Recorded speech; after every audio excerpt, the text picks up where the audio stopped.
dancer Annette Funicello entered theatre generations' hearts as America's gaining admirers, affection with Argren that appeared unaffected by suffering. Walt Disney personally made the discovery of her emerged as a timid 12-year-old in a cap to a popular teen celebrate threat the 1950s and 1960s. Her tone brightened the charts. And period was defined by her appeal. And when Hollywood became enamored with surfing, nobody personified the healthy fun Afromance on the beach like she did. However, fans only saw sunshine and few understood that underlying the song Young Glimmer, something subtly the trouble had already started. Transition from Mickey Mouse Club to adolescent. Funicello, Annette Joanne, was born in Utica, New York. On October 22, 1942, Joseph York was born to Italian-American parents. Virginia Funicello as well. She was the youngest of 3 kids brought up in a tight-knit Catholic family with athletic self-control, modesty, and laborious. Her dad, a mechanic, relocated Southern California with the family when Annette was just 4 years of age. It was a choice made for a better position chances, but it also unintentionally placed Annette in the center of an entertainment sector, which was only starting to blow up.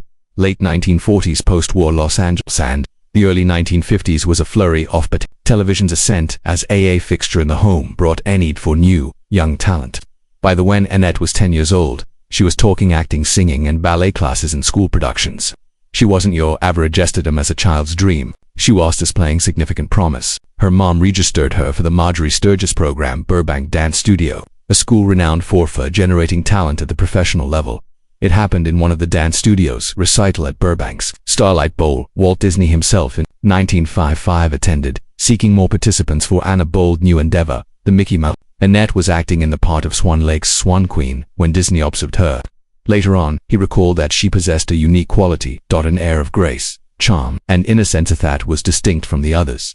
Entertainers she got signed within a few days. Being among the first Mouseketeers, her age was 12. Mickey Mouse on October 3, 1955, Club made its debut and swiftly gained widespread popularity. A combination of morals, carols, skits, and musicians, it was the ideal car for young people's talents and entertainers. However, among them, Annette stood out. She wasn't the most talented vocalist or the most dazzling dancer, but her cozy, personable personality struck a profound chord with the audience. Kids adored her and her parents had faith in her. Nearly instantly, she rose to prominence as a Mouseketeer, getting more than 6,000 letters from fans per month at the height of the show. Disney took note, hesitated producing portions just for her on the program, such as Serial as Ed Please, such as Annette, in which she performed a charming country girl who was abandoned, getting used to her affluent lifestyle from only members in the city. The part demonstrated her range as an actor and confirmed that she was more than simply a performer in a variety show. By 1958, with closing of the Mickey Mouse Club, Disney handled her transfer with care. Teen icon to child star. Tall Paul. Annette's debut single, composed by the Sherman Brothers and published in 1959 by Disneyland Records, turned into a breakthrough hit, hitting number on the Billboard Hot 100, establishing her as the first masked person to attain musical success on a national level. It was succeeded by other popular tunes such as Odo Mio, Pineapple Princess, and Initial of First Name, which further solidified her reputation as a teenage idol. She issued a number of albums and even had a successful tours, playing in front of teenagers who were yelling and saw her as the healthy substitute for emerging stars of rock and roll. Despite this, her image was cautiously controlled. Disney possessed Annette has a rule that cannot be changed. She had to uphold her standing as the American girl. That implied no provocative lyrics, skimpy attire, and no misconduct in public. In a field already infamous for its youthful stars are being consumed, Annette was able to handle celebrity without ever tripping over scandal. Her capacity to mature in the eyes of the public, while maintaining her purity and sweetness, made her tremendous. Early in the 1960s, she had smoothly shifted into a movie, become the beach party's favorite. However, even as she entered more grown-up responsibilities, Annette's formative years at Disney continued to be the cornerstone of her public persona. She was more than a celebrity. She represented a time when sincerity was just as important as skill. Take charge of the beach party trend without breaching a commitment. Early in the 1960s, Annette Funicello was well known previously, but in 1963 represented a significant turning moment that would characterize her for all time in the sight of a new movie-going generation. That she starred in Beach Party, a movie that was as humorous, as its moniker implied. It was colorful, co-starring with Frankie, the teen idol. The film was among the first to combine aspects of pop culture and surf culture, slapstick, youthful romance, and music humor into a light-hearted new genre that will rule the entertainment industry for young people all through the decade. American, international released images AIP and The Beach Party were unexpected commercial success, bringing in approximately $2 million with a smaller budget over $500,000, an incredible return for the period. The Beach Party's success started the whole franchise, In the upcoming years, Frankie and Annette would show up in A Bikini at the Muscle, Beach Party, Beach Bingo with Beach Blankets, and How to Fill a Crazy Bikini. The movies were intended to take home an Oscar, but that wasn't the main idea. They offered happy escape for a generation of adolescents figuring out sexual revolution's nexus. The plots were typically narrow and revolved around the beach tournaments, or a quirky adult, but the vibe was what really drew them in. Bonfires on the beach, upbeat music, innocent, carefree flirting. In the middle of everything was the alluring combination of Frankie and Annette. They clicked. Isley Avalon's charisma and confidence played ideal contrast to Funicello's sweet, personable manner. He was the loving surfer, she the next girl who felt in some way both naive and worldly. They were more than simply actors together. They were a generation's cultural avatars, trapped between the values that are buttoned up and the 1950s and the spirit of rebellion of late 1960s. However, there was one specific thing really distinguished Annette from each other: beach bunny that is visible. She never sported a bikini. It wasn't a coincidence. Prior to accepting the position in Beach Party, which she sought and got consent from her mentor, Walt Disney, as well as the man who had brought her fame, Disney is constantly ferociously protective of her likeness.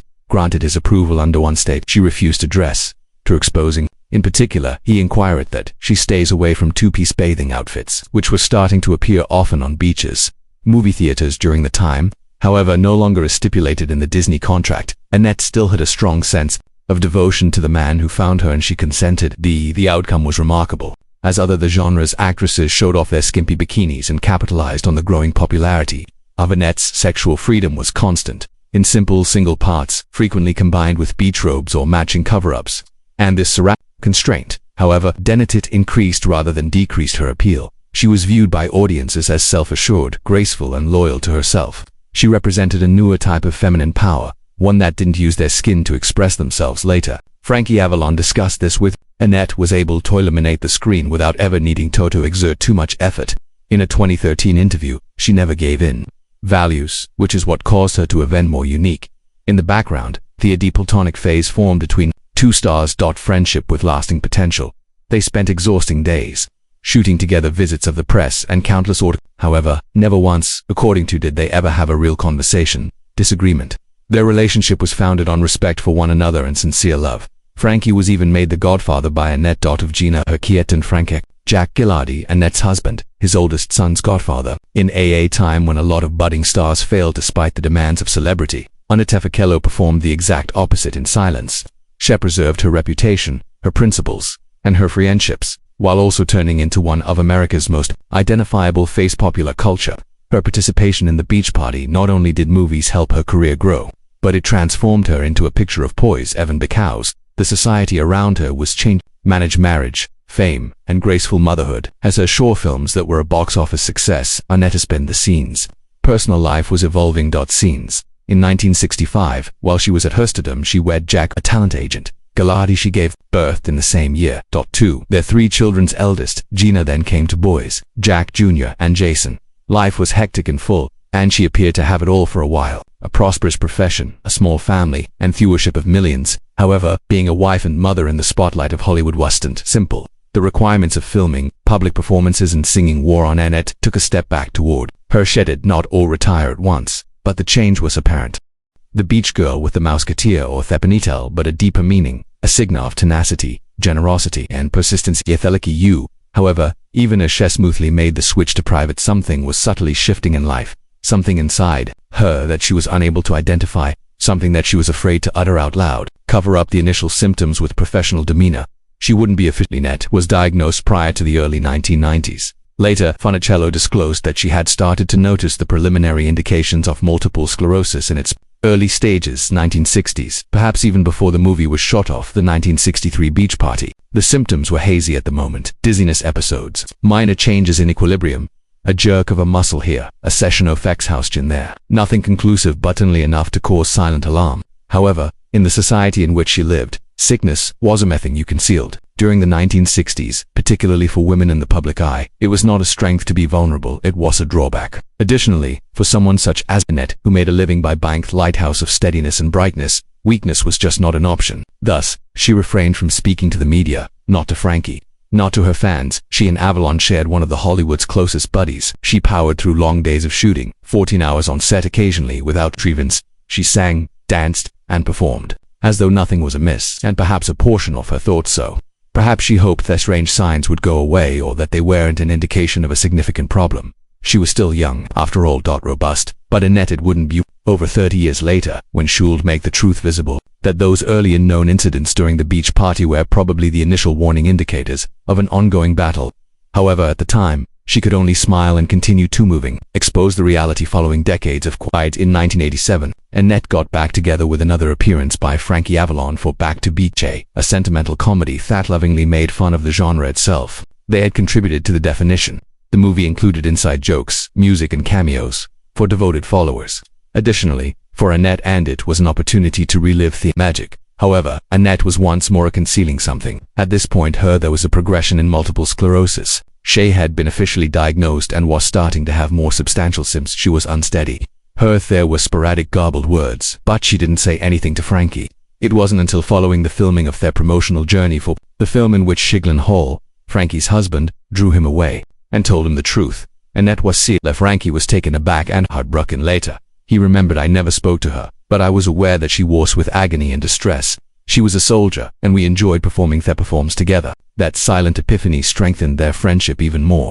Over the years in the aftermath, Frankie supported her, taking up the cause of MS awareness and encouraging her at each stage of the matter. Annette made the choice in 1999 to disclose her diagnosis to the public. She established the Research Institute of Annette Funicello Fund for Neurological Conditions, HITUS, still in operation today. Her announcement contributed to the stigma's dismantling regarding multiple sclerosis and provided, giving innumerable others the confidence to speak up. Supporters didn't leave, rather they leaning lovingly in. Annette again had taken action that no one else had. She transformed weakness into power and disease into action. Make a lasting and dignified legacy. Illumination. The death of Annette Funicello occurred on April 8, 2013, 70 years old. Following disease resulting from multiple sclerosis, her passing sparked a worldwide outpouring of expressing sorrow from those who had mattered observing her, from dancers who had taught her music, as well as from other performers who were impacted by her elegance. Frankie Avalon, who is still deaf, her the most years after, sincere, lovely person I've ever met. Their friendship started concluded in allegiance with sun and surf and affection. However, Annette left a lasting legacy. Beyond her music or movies, she displayed annual generation about what it meant to develop up with honesty. She had with remarkable fortitude, refused to let it stop or lessen her happiness from engaging in her passion. Checked her word and remained loyal to her roots, carved out a route for herself on and off screen. According to Walt Disney, Annette has a characteristic that distinguishes her from therapists. That attribute went beyond ability. It was genuine. It was not heavy. It was the most subdued type of courage. And ultimately, Annette Funicello provided the much more than just catchy tunes and bright smiles. She told them a tale of boot courage that didn't have to be called out to be heard. Have you matured? Did she watch Annette Funicello? Did this story catch you off guard today? Tell us your opinions in the space provided below, and remember to share, like, and to read more behind the scenes stories. Subscribe. Stars.